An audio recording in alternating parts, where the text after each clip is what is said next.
Merhaba, Hayali Lezzetler Mutfağıma hoş geldiniz. Bugün size 3 renkli irmik tatlısı tarifimi paylaşacağım.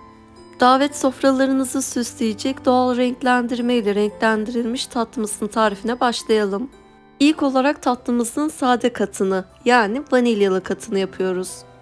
Tenceremize 4 su bardağı sütümüzü alalım.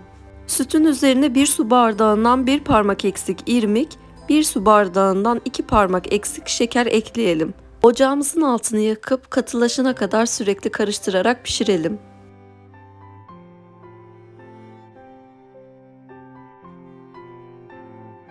Tatlımız çatlamasın diye 1 çay kaşığı tereyağı ekliyorum ve aroma vermesi için de 1 paket vanilya ekleyip iyice karıştırıyorum. Tereyağı eridikten sonra ocaktan alıyorum.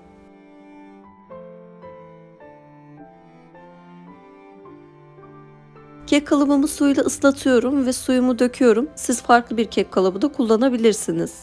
Benim kalıbım büyük olduğu için 3 litreye yakın süt kullandım. Eğer siz küçük bir kalıpta yapacaksanız malzemeyi yarıya indirebilirsiniz. Islatmış olduğum kalıbıma ocaktan aldığım muhallebiyi döküyorum. Muhallebimin soğumasına izin vermedim. Direkt ocaktan alıp kalıbıma döktüm. Muhallebimin düzgün durması için üzerini düzeltiyorum. Aralara dikey olacak şekilde bisküvi diziyorum. Siz bisküvi koymayabilirsiniz, bu tercihe bağlı. Bisküvileri de dizdikten sonra tatlımı böyle soğumaya bırakıyorum ve ikinci katına başlıyorum. Orta katı renklendirmek için bir küçük mor havucumu soyup rendeliyorum.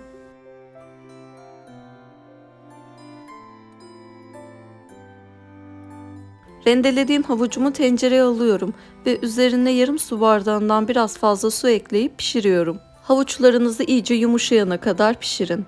Ben mor değil de lila rengi elde etmek istediğim için havucu biraz az kullanıyorum. Bu nedenle pişen havuçtan 2 yemek kaşığı alıyorum. Ayırdığınız havucu isterseniz soğuduktan sonra salatalara katın, isterseniz yoğurtlayıp yiyebilirsiniz.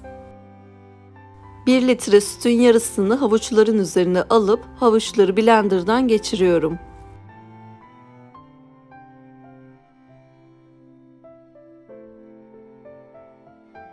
Sütün geri kalan kısmını da ekliyorum. Toplamda 1 litre süt kullandım ve hiçbir parça kalmayana kadar blenderdan geçiriyorum.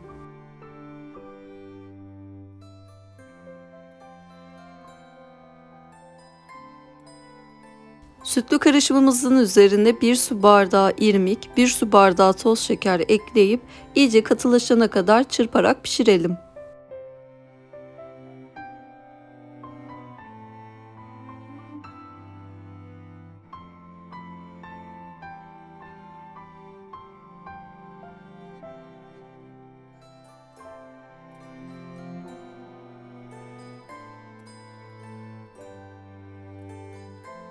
Katılaşan muhallebimi ocaktan alıyorum ve bisküvilerin üzerine dikkatli bir şekilde döküyorum. Muhallebimizin üzerini düzeltelim ve böyle soğumaya bırakalım. Şimdi gelelim son katımıza, yani kakaolu kısmına.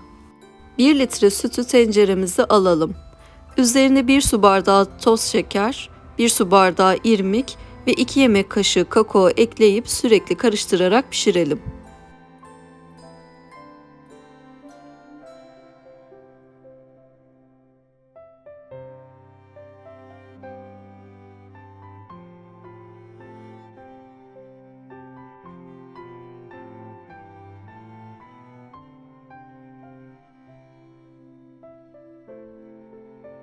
Katılaşan tatlımızı ocaktan alalım ve soğumuş olan ikinci katın üzerine kakaolu karışımımızı da dökelim.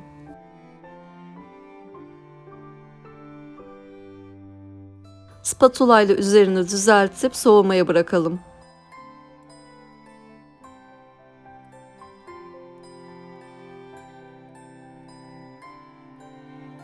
Tatlım oda sıcaklığında iyice soğudu. Üzerine bir streç filmle kapatıp buzdolabında bir gece dinlendirmeye bırakıyorum. Ertesi gün tatlımızı buzdolabından çıkartalım ve yarım saat boyunca oda sıcaklığına gelmesini bekleyelim. Yarım saat sonra irmikli tatlımızı kalıbın kenarlarından çekiştirelim daha rahat çıkabilmesi için. Daha sonra üstüne Hindistan cevizi serpip ters çevirelim.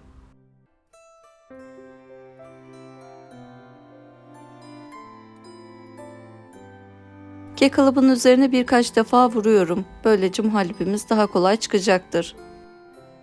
Ve işte 3 renkli tatlımız hazır. Şimdi gelin üzerine dökeceğimiz sosu hazırlayalım. 1 adet kırmızı pancarı patates haşlar gibi iyice yumuşayana kadar haşlayalım.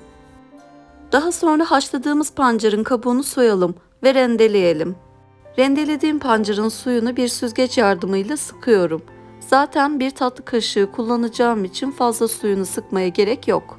Ben meze yapacağım zaman rendelemiş olduğum pancarın suyunu sıkıyorum ve buz kalıplarına koyup buzluğa atıyorum. Böylece kremalarımı renklendirmek istediğim zaman buzluktan çıkarıp çözdürmem yeterli oluyor. Pembe sos için yarım su bardağı sütü cezveme alıyorum. Üzerine 1 yemek kaşığı toz şeker, yarım yemek kaşığı nişasta ve 1 tatlı kaşığı pancar suyumu ekliyorum. Koyu kıvam alana kadar karıştırarak pişiriyorum. Burada pancarın tadı da kokusu da gelmiyor, hiç şüpheniz olmasın. Ben daha açık bir renk elde etmek için az pancar suyu ekledim. Siz dilerseniz daha koyu bir renk elde etmek isterseniz pancar suyunu artırabilirsiniz. Örnek verecek olursam, mesela bu muhallebim daha koyu pembe renginde, bunu bir başka tatlım için kullanmıştım. Pembe muhallebimi soğutmadan ocaktan alır almaz kalp şekillerinin üzerine döküyorum. Sizin böyle bir kalıbınız yoksa pembe muhallebinizi direkt tatlınızın üzerine dökebilirsiniz. Ancak muhallebinizi soğutmamaya dikkat edin. Soğursa da katılaşır. Bunun için de şöyle bir önerim var. Katılaşan muhallebinizi ocağa alın. İçerisine 1-2 kaşık kadar süt ekleyip tekrar ocakta pişirin. 1 dakika kadar kaynaması yeterli. Daha sonra ocaktan alın. Sulu kıvamda olacaktır ama donduktan sonra tekrar katı kıvamına gelecektir. Merak etmeyin. Ve doğal renklendirme ile renklendirdiğim çok kolay sütlü tatlımız hazır. Şimdi tatlımızı kesip iç kısmının nasıl göründüğüne bakalım.